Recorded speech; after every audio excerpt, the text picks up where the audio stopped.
Кутман күнүңүздөр менен кымбаттуу угармандарым. Силердин назарыңыздарда Бекташ Шамшиев мырзанын Өмүр комуз чыгармасы. Бул чалды көргөн билгендердин көбү баягы алкаштардын атасыбы дешчү. Жашы 90дон ашкан чал эки бирдей уулунан тирүүлөй ажыраганын билген соң бүт дүйнөсүн комуздан издеп калган. Чалды балдарына чейин эле ээрчише келген эки жамандык белге тээп баса берди. Бири бейиши болгур кемпири болсо, бири кулунчагынан куунап чоңойткон жерде кашкасы эле.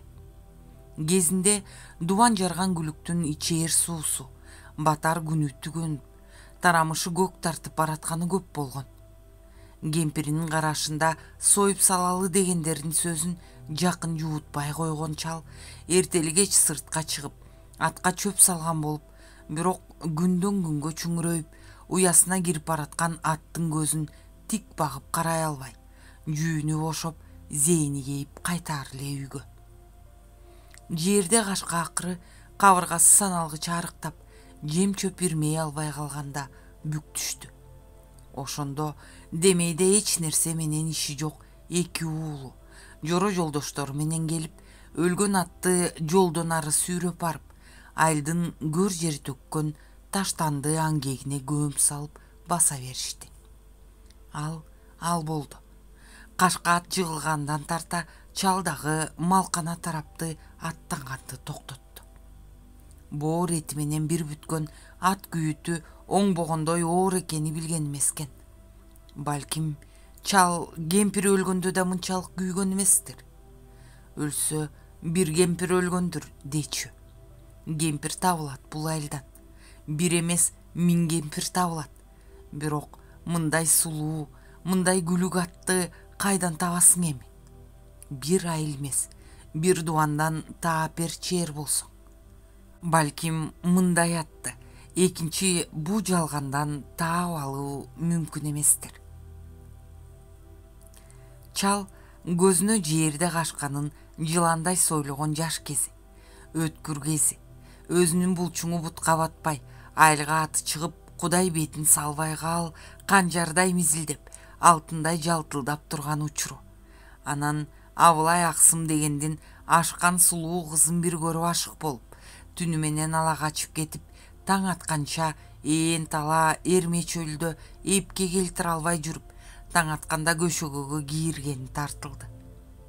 Таттуу элестердин жыргалында жаткан чалдын тынчын, короодогу өтүктүн тарпылдагы, бул айылдын ат энесин калтырбай акшыйта сөгүп келаткан тааныш үн бузду. Чал сөөгүнө кирип бараткан үлүлдөй жыйрылып, жаман ичигинин ичине кирип үлгүргөнгө жетпей калды. Инең Дурайындын атасы деп каалганы шара качып жиберип, босого тура калган кичүү баласы чалдын көзүнө колдорунда жалаңкыч жүгүргөн үңкүр манкирге окшоп кетти. Мастын аңтарылган кареги чанагын айланбай, ошол айланбаган калыбында түз эле шыпка бир тийип, андан үй бурчундагы үстөлгө коюлуп, анан ичиктин ичиндеги кыбыр-сыбыр эткен чалга агып түштү. Түшөөрү менен атып жөнөдү. Инең Дурайындын атасы. Чал уулунун мындан акыркы сөздөрүн уккан да жок. Башка көзгө, жонго союл болуп урулуп аткан өтүктөн өлүп калбас үчүн жанын ичиктен кол жеткен жерине ала качып, далбастап атып эсинен танды. Жесил чалдын бакандай эки уулу болсо, бирөө шаардан шермендеси чыгып келген эндиктүү жубанды ит ээрчигендей ээрчип кеткен бойдон кайтпай калды. Караанын көргөзмөк тургай кабарын угузбады. Аны сурагандарга чал жакшы ит өлүгүн көрсөтпөйт деп жооп берчү болгон. Кичүү баласы тышка кетпеди. Башынан окууга шыгы жок неме онду бүтүп эле көчө таптаганга өттү. Анан аскерге кетип мөөнөтүн өтөп кайтты. Ага чейин вино таткылай калып жүргөн бала. Андан келгенден кийин түз эле аракка өткөнүн, андан да чылымын кошо үйрөнө келгенин чал байкуш сыздап билди. Ошондон тартып Атанын акылы, ачуусу, ыйы менен муңу уулуна сиңбей койду. Каңгы ичип калган баласы бул үйгө түнөп алуу үчүн гана келбесе, дүйнөдө оокат тирлик деген бар экенин, аны жарык алып келгендердин бири атасы бар экенин унутуп салган болчу. Аракты атасынын канын ичкендей, бул дүйнөдө аракка жалгыз ушу чалдын уулунун гана өчү барда ичти. Ушинтип жүрүп үйлөнүүгө кылган аракети текке кетти. Бөтөн айылдан бир шордууну сүйрөп келди эле, бир ай чыдабай баса берди. Экинчиси 2 аптага араң жетти. Ошондон кийин ал үйлөнүү тууралуу ойду таштады. Акырындап атасына да кол көтөрө баштады. Баласы салган эн тамга өчүп, бети башынын шишиктери тарай баштаганда ордунан туруп, сыртка чыкканы менен тирүүлүктүн кызыгы көңүлүн жылытпай, баарынан тажап, кышкы күндүн өзү да суук көрүнүп турду. Жээргиде кашка көңүлгөн жапсарды, айыл четиндеги кар чүмкөмүп жаткан мүрзөлөр тарапты карап улутунуп жиберди. Аны менен тең туулуп, тең өскөндөрдүн, жашы улуу болсо да жаны бирге тели тең туштардын, асыл кеч келиндердин, анан бечара кемпиринин сөөгү, жакшы көргөндөрүнүн баары ошол жерде болчу. Чал мына ушул тунуп жаткан талаанын көз көргүс жагына безип кеткиси келди. Бели талганда бүрүшүп, бир уч болуп бир бурчта жатчу чал, тамыры тарамышына илинер-илинмексен болуп, соолуп жатчу чал, колуна так өзүнө окшоп эскилиги жеткен өрүк комузун алды. Кезинде жерде кашканын күүсү, жаштыктын ак өпкө кылган алоо деми менен атаң көрө ай, баарын унутту. Баарынан да көзүн ачып исе атылып кете тургансыган өнөрүн, ошол өнөр башканын эмес, өзүнүн жүрөгүндө жүргөнүн унутту. Унутканын чал бүгүн эстеди. Бүгүлүп түшкөн дүнүйө ай бүгүн кеч эле. Бүгүн аябай кеч эле. Бирөө унутуп таштап кеткен аргамчыдай суналган узун айылдын дымырап турган кеч бешиминде, колуна комуз кармап, чал кетип баратты. Баратып шоругаткан 2 уулун эстеди. Бир кезде айыл суктанып, айыл көз арткан бир үй бүлө ушинтип талкаланып жок болорун ким ойлоптур? Кемтик кимден кетти? Өзүнөнбү? Өзү мыкты эле го. Өз айыл эмес, өңгө айылдын сулуулары шыпшына карап, шыбырап турчу эмес беле?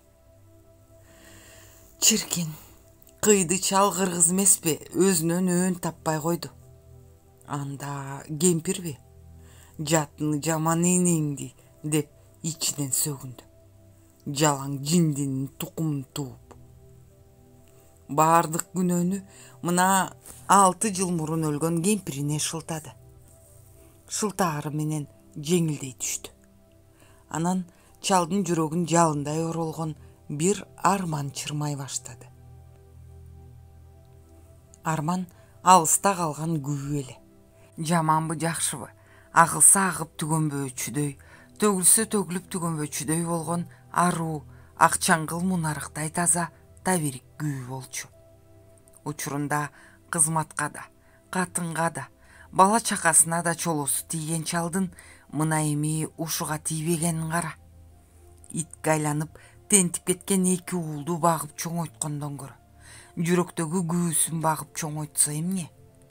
Чалды өзөктөн чыккан 2 уулу көмбөй, өнөр көмбөйт беле? Чал мына ушинтип баратты, ушинтип баратты. Капырай, бул каяктагы күү? Бул күүнү өзү чертпей калган комузга сала албай, салайын деп келгенде кароосу катып, каны какшып калганын айтпайсыңбы? Аккар жамынган айталаадан аккан күү аны түз эле мүрзөлөрдү көздөй жетелеп жөнөдү. О, тукумуң өскүрдүк ай, күү мына бул асты ачылган үңкүрдөн чыгып жатты эми. Күүгө аралаш шыңкылдап күлгөн үндөр, жерде кашканын кишенегени угулду. Кудай ай, мында келбей буга чейин ал кайсы тозокто адашып жүрдү эле.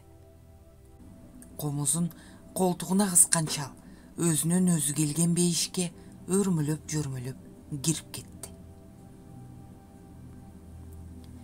Эртеси түш ой мурда күнү каза болгон кемпирдин килем жабылган табытын колмо колдоп көтөрүп келаткан бала чака неберелеринин, анын артында агылган өлүк койчу сансыз көп адамдардын карааны, ак кар оролгон жолдо ирелеңдеп казылган көрдү көздөй сойлоп келатты. Көрдө күйүү азгырып кирип кетип мүрт кеткен чал комузун койнуна бек кыскан бойдон тоңуп жаткан. Чалдын уулу кабыл камук деп аталган тепкедей көк дүкөндүн артында ылжыганча мас болуп сулап жаткан. Каналдын өнүгүүсү үчүн подписация баскычын басууну унутпаңыздар.